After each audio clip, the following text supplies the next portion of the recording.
মির্জা আব্বাসের ব্যাংকে ওসমান হাদির খুনির ১২৭ কোটি টাকার লেনদেন। এমনই একটি চাঞ্চল্যকর তথ্য বেরিয়ে এসেছে। তাহলে কি সত্যি হাদির হত্যার জন্য মির্জা আব্বাস কোটি কোটি টাকা দিয়ে কিলার ভাড়া করেছিল? আজকের ভিডিওতে জানাবো আসলেই কি এই দাবিটি সত্য না গুজব। গত ১২ ডিসেম্বর ইনকেলাব মঞ্চের মুখপাত্র শরীফ ওসমান হাদি গুলিবিদ্ধ হন। সিঙ্গাপুরে চিকিৎসাধীন অবস্থায় গত ১৮ ডিসেম্বর তিনি মারা যান। হাদিকে গুলি করার ঘটনায় প্রধান সন্দেহভাজন হিসেবে একজনকে শনাক্ত করেছে পুলিশ। ওই ব্যক্তির নাম ফয়সাল করিম মাসুদ ওরফে দাউদ খান। এরই প্রেক্ষিতে সম্প্রতি অনলাইনে দাবি প্রচার করা হয়েছে মির্জা আব্বাসের ঢাকা ব্যাংকে ওসমান হাদির খুনে ১২৭ কোটি টাকার লেনদেন। উল্লেখ্য, বিএনপির স্থায়ী কমিটির সদস্য ও ঢাকা ৮ আসনের সংসদ সদস্য পদপ্রার্থী মির্জা আব্বাস ঢাকা ব্যাংকের প্রতিষ্ঠাতা এবং প্রাক্তন উপদেষ্টা। এমনই দাবি করেছে একটি ফেসবুক পোস্টে।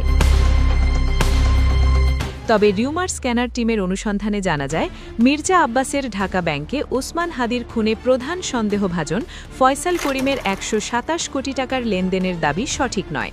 প্রকৃতপক্ষে ১৪টি ভিন্ন ব্যাংকের ফয়সাল করিম মাসুদ ও তার স্বার্থ সংশ্লিষ্ট ব্যক্তিদের ৫৩টি অ্যাকাউন্টে সব মিলিয়ে প্রায় ১২৭ কোটি টাকার অস্বাভাবিক লেনদেনের তথ্য পাওয়া গেছে বলে জানিয়েছে পুলিশের অপরাধ তদন্ত বিভাগ। এ বিষয়ে অনুসন্ধানে প্রাসঙ্গিক কি-ওয়ার্ড সার্চ করলে জাতীয় দৈনিক প্রথম আলোর ওয়েবসাইটে গত ২১ ডিসেম্বরে প্রচারিত একটি প্রতিবেদন পাওয়া যায়। প্রতিবেদনে বলা হয়, শহীদ শরীফ ওসমান বিন হাদি হত্যা মামলার প্রধান আসামি ফয়সাল করিম মাসুদ ও তার স্বার্থ সংশ্লিষ্ট ব্যক্তিদের ব্যাংক হিসাবে ১২৭ কোটি টাকার বেশি অস্বাভাবিক লেনদেনের তথ্য পেয়েছে পুলিশের অপরাধ তদন্ত বিভাগ।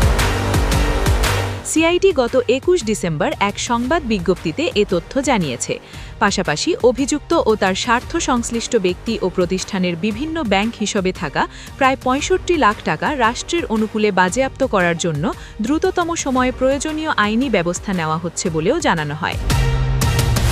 ফয়সালকে গ্রেফতার চেষ্টার পাশাপাশি তার স্ত্রী সামিয়া ও স্বার্থ সংশ্লিষ্ট প্রতিষ্ঠানের ব্যাংক হিসাবের অর্থের খোঁজে নামে সিআইডি। ১৪টি ব্যাংকে খোঁজ মেলে ৫৩টি অ্যাকাউন্টের, যেখানে ২০১৭ থেকে ২০২৫ পর্যন্ত ৮ বছরে লেনদেন করা হয়েছে ১২৭ কোটি টাকারও বেশি। ব্যাংক এশিয়ার আদাবর রিং রোড শাখাতেই সন্ধান মেলে সবচেয়ে বেশি ১৯টি হিসাবের। সেখানে প্রায় ৫০ কোটি টাকার লেনদেন করেছে ফয়সাল ও তার বিভিন্ন প্রতিষ্ঠান। এ থেকে নিশ্চিত হওয়া যায় যে ফয়সাল করিম, তার স্ত্রী সামিয়া ও স্বার্থ সংশ্লিষ্ট প্রতিষ্ঠানের লেনদেন করা ১২৭ কোটি টাকা কোনো একক ব্যাংকে নয়, বরং বিভিন্ন ব্যাংকে রয়েছে। তার মধ্যে গত ৩ মাসে মিডল্যান্ড ব্যাংক ও এনআরবিসি ব্যাংকে ৪ কোটিরও অধিক টাকা লেনদেন করা হয়েছে। ব্যাংক এশিয়ার আদাবর রিং রোড শাখাতেই সন্ধান মেলে সবচেয়ে বেশি ১৯টি হিসাবের। সেখানে প্রায় ৫০ কোটি টাকার লেনদেন করেছে ফয়সাল ও তার বিভিন্ন প্রতিষ্ঠান। অর্থাৎ মিডল্যান্ড, ব্যাংক এশিয়া ও এনআরবিসি, এই ৩ ব্যাংকে অন্তত প্রায় ৫৪ কোটি টাকা লেনদেন করা হয়েছে।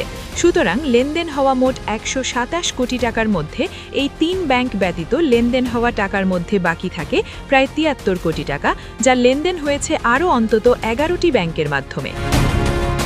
তাই এ থেকে স্পষ্ট যে কেবলমাত্র ঢাকা ব্যাংকেই ১২৭ কোটি টাকার সব টাকা লেনদেন হওয়ার দাবি অযৌক্তিক। তাছাড়া ঢাকা ব্যাংকে আদৌ কোনো টাকা লেনদেন করা হয়েছে কিনা তাও জানা যায়নি। নুসরাত জাহান, নিউজ 365, ঢাকা।